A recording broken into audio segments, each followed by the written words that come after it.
Good morning, friends. Welcome back to my channel. Today I just wanted to share with you a kind of a cool find, a hose nozzle that I saw on Cactus Joe's channel. So shout out to you, Joe, if you're watching. I saw you using this hose nozzle on one of your videos where you demonstrated how you watered your plants. I thought, gosh, that looks like a nice gentle stream. So much unlike my other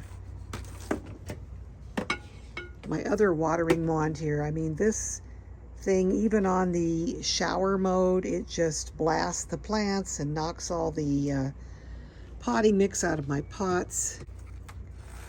So I thought I'd try this one, and I had a heck of a time finding it. I looked on Amazon. I believe it's from a Japanese company. It's manufactured in Vietnam, according to the information on the package. And I looked on Amazon and I found what looked to be the correct product. And it had only had reviews from outside of the US. So apparently if somebody in the US had bought it, they hadn't reviewed it at this point. So I'm going to write a review myself. At first, when I got this, I couldn't figure out how to hook it up to my hose. And apparently this company, Takagi, I hope I'm saying that correctly, they sell a set that's got a hose and a connector, one of those quick connect, the click and connect type connectors. And it fits perfectly with the ones that we have from Gardena. At the Home Depot here, you can get these quick connect adapters from Gardena, and how they work is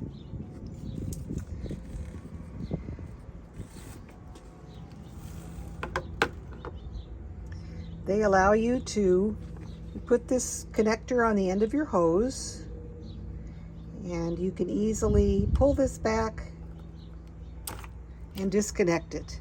And if you have water running at the time, this automatically will turn the water off, so your water flow stops immediately. And when you want to connect it back to your appliance, you just simply click it back on. Trying to do it with one hand here. Click. Very simple. So initially, as I said, I didn't know that this had this quick connect capability. It had a little part on the end.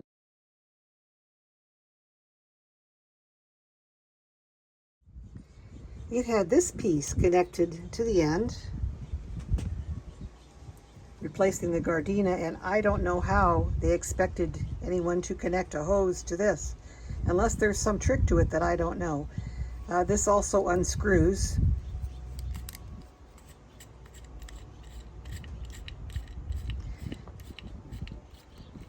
But again, I didn't see any way to connect it to my hose. Whoops, it's got some sort of little part there. I don't know what it does, so I don't want to lose it. But I didn't see any way to connect this directly to my hose. Even with the blue, the little blue piece on there was just no way. This wouldn't screw into the hose. So apparently this is meant for one of those quick connect systems. So once I figured that out, I quit stressing. I was able to easily connect this to my hose and use it, and I want to show you how lovely it works. So I've turned my hose on. You can see what a lovely stream that produces. It's adjustable at this little valve here, so you can turn it up to quite a strong stream if you'd like. It's got a on-off here, and you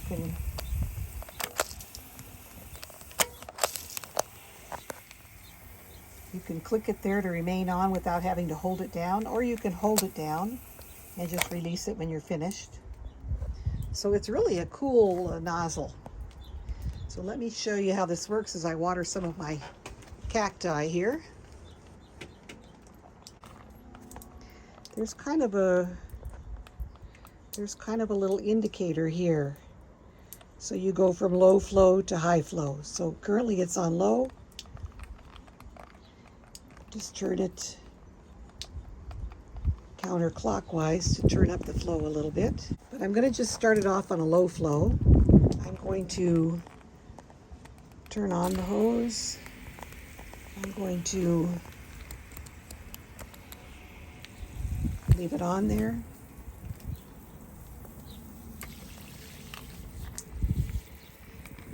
Can't tell you how difficult this is with only 2 hands. I wish I were an octopus sometimes. But there's the nice gentle rain that it produces. I can go lighter even if I want to. And you can just adjust it as you're watering, so it's awesome.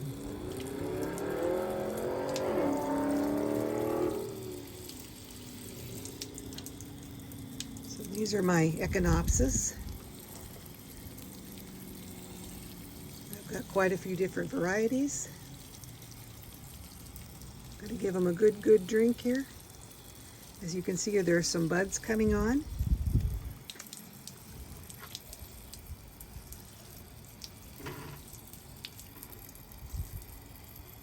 So I really love this nozzle. I'm going to include a link in my description box below, a link to it on Amazon. So if you're in the US and you'd like to order it, you can do so.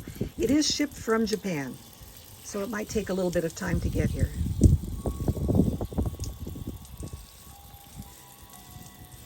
So that is the Takagi watering wand. I really like mine.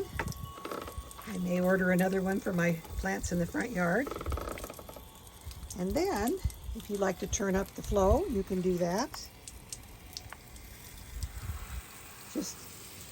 Just at the touch of your finger. Turn it down if you want to go to something that you don't want it blasting. It's really a cool tool. Love it. So thank you, Cactus Joe, for turning me on to this nice tool. Here are my pepper plants. Might as well water them while I'm at it here.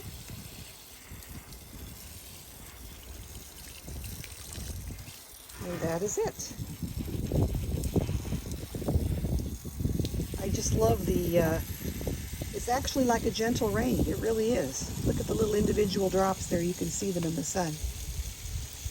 Love it. Another thing I really like about this is, say you have it on, you're watering your plant. Turn it off. No leaking at the connector. Very nice and solid.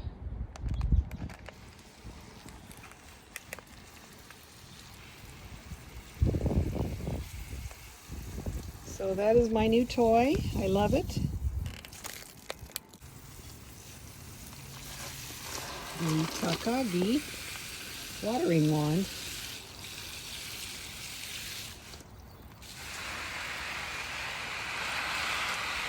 Does a really nice job. Get my herbs over here. Anyway, let me update you on a couple more things going on in the garden. We're going to just turn this off. All you have to do to unclick this from the lock on is to just touch and push it, and it unlocks and turns itself off. No leaks, no drips. Great toy. Great toy. Love it. Now, while I'm out here showing you my cacti, I wanted to show you one that I featured in a recent video. I got this Echinopsis from China. It was in the mail for 3 months. I repotted it here on the 22nd of July. It is now August the 2nd. Initially, the center portion, the growing portion of this plant was like pure white. It was maybe 3/4 of an inch white, and it's really greening up nicely. So I was initially kind of worried that this plant wouldn't do well. I have it here in, I'd say about 50% shade, and it's doing very nicely. So that's my update on my Echinopsis Riptide. And just one more little treat in the garden today that I wanted to share with you. I have an off-season bloom from Don Oro. The color's a little off, but you know, it is the off-season. Normally this has a nice butterscotch yellow throughout and has kind of a peachy interior. And this one has sort of peachy sepals here that never did yellow up. And the individual petals just sort of have yellow on the edging rather than throughout. But again, this is an off-season bloom, so you can't always expect those to bloom the same way as they do in the springtime. And I've got another bud on this plant still. Over here, very unusual for August and Epis. We usually don't have blooms in August, but hey, I had a space rocket last week that bloomed. So it was kind of fun to see Dawn Oro blooming here. So an atypical bloom, but a beautiful bloom. And I thought I'd also give you a quick update on this Ripsalis Jungeri. I potted it, oh gosh, maybe, I didn't put the date on here. I potted these cuttings up about a week or so ago. And initially I put it just with my regular potting soil, which is very coarse. It's got a lot of pumice and coarse bark. And initially I put the cuttings in there and I thought, you know, this does not hold any water whatsoever. So I put a little bit of this finer bark just on the top layer. I have about half an inch or so of this fine bark to kind of hold a little moisture in there. And I think some of these have rooted already.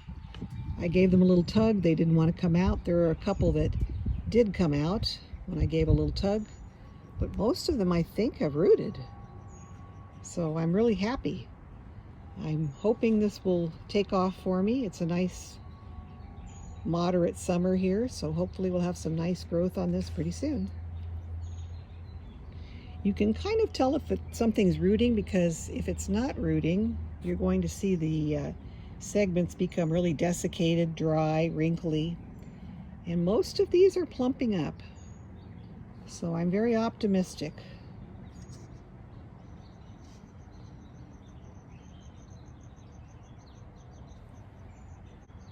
So I'll be happy to feature this in a future video, assuming it's going to survive for me, as it looks like it's going to do okay. Take care.